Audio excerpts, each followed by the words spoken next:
కన్యారాశి జాతకులకు ఈ వారము మొదట్లో కొంచెం వ్యతిరేకత ఉన్నా వారం గడుస్తున్న కొద్దీ అంతా సానుకూలమవుతుంది. అలాగే ఆరోగ్యపరంగా చిన్న చిన్న చికాకులు వస్తాయి. కాబట్టి ముందు జాగ్రత్త చర్యలు తీసుకుంటే తప్పకుండా ఆరోగ్య సమస్యల నుండి బయటపడే అవకాశాలు పుష్కలంగా ఉన్నాయి. అలాగే కన్యారాశి జాతకులకు ఈ వారము అనవసరమైన మానసిక ఆందోళన అనేది ఉంటుంది. కాబట్టి కొంచెం తగ్గించుకోండి. ప్రతినిత్యము మెడిటేషన్, యోగా లాంటివి చేస్తూ ఉండండి. ఈ వారంలో అనవసరమైన ఆలోచనలు పెరిగి మెదడు పాడయ్యే అవకాశం ఉంటుంది. అంటే మానసిక ప్రశాంతతను కోల్పోయే అవకాశం అనేది ఉంటుంది. కాబట్టి జాగ్రత్తగా ఉండండి.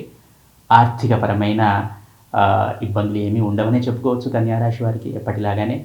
కాకపోతే గత కొంతకాలంగా ఉన్న ఆరోగ్య సమస్యలు అనేవి ముందుకు వస్తాయి. అంతే, ముందుకు వస్తాయి, పరిష్కరించబడతాయి కూడా. కొంచెం జాగ్రత్తగా ఉంటే పెద్దగా బాధపడాల్సిందేం లేదు.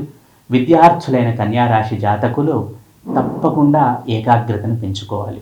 ఎందుకంటే ఈ వారంలో వారికి ఎంటర్టైన్మెంట్ వైపు మనసు ఎక్కువగా లాగుతుంది.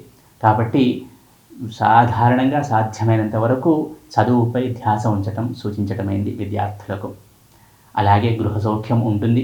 చిన్న చిన్న వివాదాలు ఉంటాయి, అవన్నీ పరిష్కరించబడతాయి, పెద్దవి ఏమీ కావు.